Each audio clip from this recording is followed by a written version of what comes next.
Oh, hello. Didn't see you there. Huge thank you to THQ Nordic for letting me play Spongebob Squarepants Titans of the Tide just a little bit early. That is right, you guys. I got the amazing opportunity to play the Spongebob Squarepants Titans of the Tide demo just a little bit early. Now, keep in mind that this demo seems to be the one that was shown off at, I think either Gamescom or Tokyo Game Show, one of them.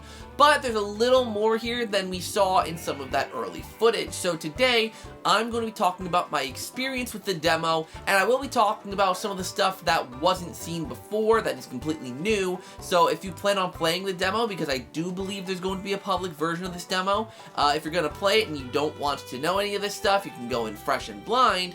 But today, I'm going to be talking about my experiences and what I loved about the demo, and maybe stuff that I didn't so care for about the demo. So, without any further ado, you guys, let's get into it. Firstly, let me talk about what this demo showed off. This demoed kind of the beginning of the game. We played all the things leading up to the Flying Dutchman attacking the Krusty Krab. We played the segment with Patrick making it back to the Krusty Krab, and then we played a little bit of Goldfish Island. Again, this is a demo that we did see in some gameplay that we saw about a month back.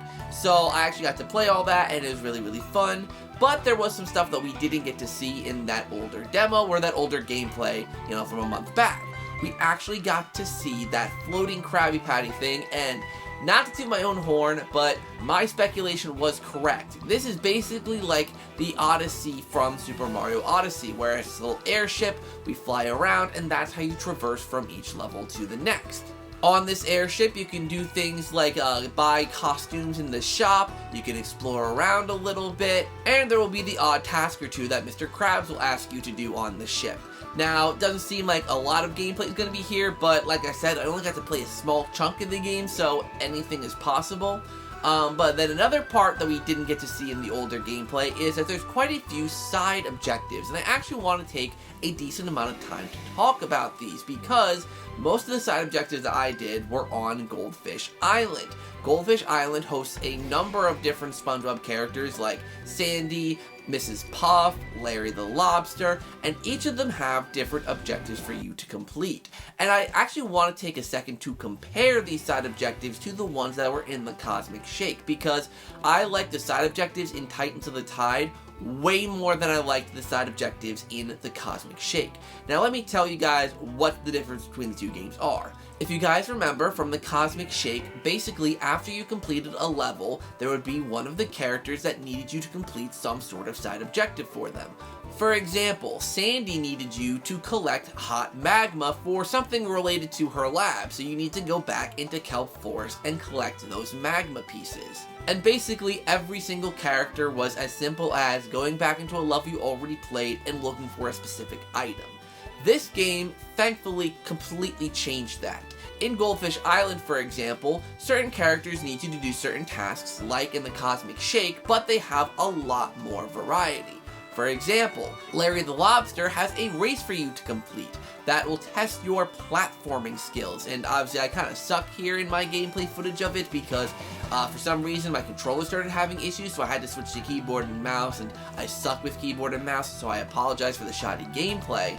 But then we had some other objectives, like for Squidward, where, his muse that he is using for his art has been completely covered by, things that it's just ruining the vibe. It doesn't feel artistic for him, so you clear off that debris and you get some treasure. It seems like the doubloons are the main form of collectible here. It doesn't seem like there's things like the golden spatulas or anything like that. It's just these doubloons, and there's different variables of them, like there's a bigger doubloon that's worth more, and there's lots of treasure chests surrounding the environments where you can get extra treasure. And like I said, completing these side objectives gets you the treasure. I also wanted to highlight Mrs. Puff's side mission, because her side mission is that she's currently in community service, for breaking the law, and she has to clear up the trash that is currently on Goldfish Island, but she's passing that task along to SpongeBob and Patrick because, well, they're gullible enough to agree to do it. So each of these tasks and objectives that you're doing for each character does kind of fit what each character would typically ask you to do. And speaking of, I actually want to highlight the writing in this. Now, this is something that we've seen a little bit through the previous gameplay trailers and all that, but the writing of this game feels so SpongeBob. Every single interaction between the characters feels really much like it's pulled out of the show, even more than games like Cosmic Shake, and I'll even say more than Battle for Bikini Bottom.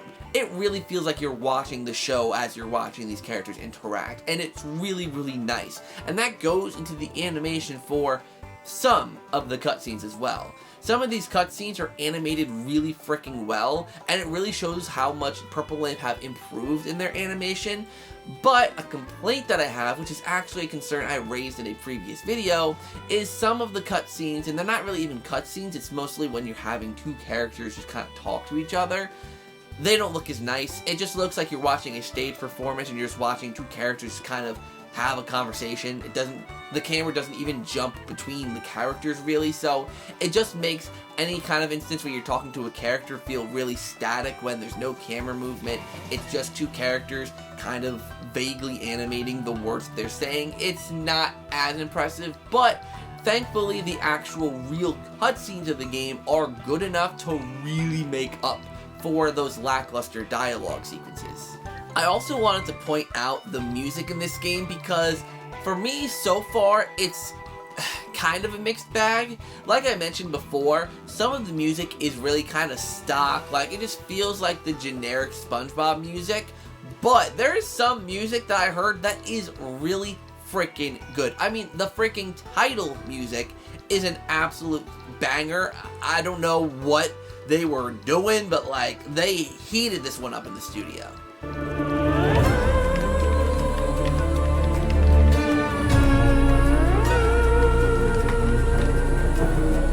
An additional point about the music that I want to point out, by the way, is that if you're a content creator, this one's going to be big to you, because if you remember with the Cosmic Shake, if you uploaded gameplay, if you did Let's Plays or anything, there was a lot of music from the show in the game, which caused a lot of gameplays to be copyright claimed. And, you know, it either meant you had to mute the audio, trim out segments, take the video down altogether. It was a real mess, and there was not a streamer mode in that game. So it made playing and streaming certain parts of the Cosmic Shake not good for content creators, because it would get claimed, and it kind of kept the game from, you know, blowing up in a lot of ways because you couldn't play it without being copyright claimed. Well, thankfully, they point out in the little press briefing they gave to me, regarding the game, that all of the music in the game is original, so you should not have any issues of copyright claims, and thank God. This was a huge issue in the last game, and it actually hindered some of my enjoyment of it. The fact that I couldn't really play it on the channel without being worried about it being copyright claimed because of the fact they included the show's music, and because the music was from the show, there's no real way to dispute it. So, kind of a big deal they actually addressed this, and I'm very, very thankful for it. There's a couple other smaller things from the gameplay, kind of relating to questions I've had before, that I want to address here from how I'm seeing the perspective of it. Firstly, let's talk about the catching of the jellyfish that we've been wondering about from the past few trailers. Honestly, you guys, it might not be as big as we think it is. In the previous game, SpongeBob would just hit the jellyfish and move on. And it seems like in this game, when you attack a jellyfish, rather than killing it, you just catch it. I don't think it's anything more than that. Maybe there will be like a mission where you do catch jellyfish as a side objective, but it does seem like in general, whenever you attack a jellyfish, you catch it in a jellyfish net. I don't think it's going to be much more than that. Nothing like what they did with Revenge of the Flying Dutchman. So for those of you who are concerned about that, or maybe even wanted something like that, it doesn't seem like that's a direction they're really going to lean into. But again, I could be wrong. They still could use this mechanic as some sort of functionable mini-game in the future. Also, another thing I was right about in one of my old analysis videos is that surfboard, you can use it on command. Again, I don't know if that's a thing exclusively for the demo, or if that's going to be a common thing throughout the entire game. You could just use the surfboard on demand, but that'd be pretty cool. I mean, I will say, I did think before that it would be kind of overpowered to be able to use the surfboard whenever you wanted, but I kind of assumed, kind of like in the Cosmic Shake, whenever you use the surfboard, you would just stay on the plane that you were in and just go forward. But in Titans of the Tide, you'll you'll fall to the ground. You won't just glide in the air, you'll fall to the ground. So it's not going to be as overpowered and useful as I initially thought it was going to be. So overall, you guys, the demo I got to play was very similar to the one from the Tokyo Game Show. But either way, I loved my experience with this. I do have, like I said, those few little nitpicky complaints, I'll openly admit. But this game seems like it's really well polished, and it seems like the best that Purple Lamp have offered so far out of all the SpongeBob games. It really feels like they're taking lessons from each of the previous games they do and really working to improve on what they did and really listening to the feedback of us. Heck, they even added a cool feature I noticed in the pause menu where you can have a gameplay timer, which I'm assuming, given the name of the category it's under, can be useful for speedrunners to help time certain segments. I'm sure speedrunners won't actually use that timer for their, their speedrunning sessions, but it is a useful tool to have to kind of keep track of certain things about your play session and how your timing is with certain things. And keep in mind as well, with the gameplay that you're seeing, I'm basically running everything on medium to high settings. I don't have the biggest, most powerful gaming PC in the world. I've got a pretty mid to somewhat upper range gaming laptop, so, you're not going to see, like, really, really powerful stuff. I limited it to 60 FPS.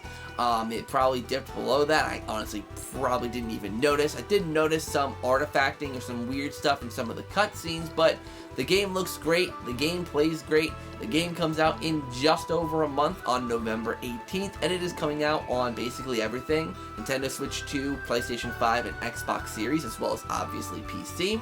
And the game's obviously got the Ghostly Edition as well, so definitely consider checking out all that stuff. I'll leave some store information for the game down in the description down below. It's really looking good, you guys, and I'm very excited to play it next month. And I will be playing the demo live tonight.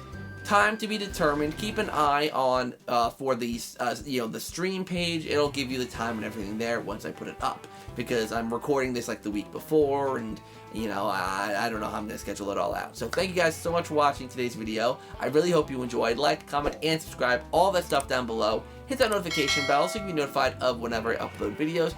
Consider becoming a ZakPak member. It would truly mean a lot to me. And consider checking out the ZakPak merch store. And until next time, you guys, I will see you all in the next video.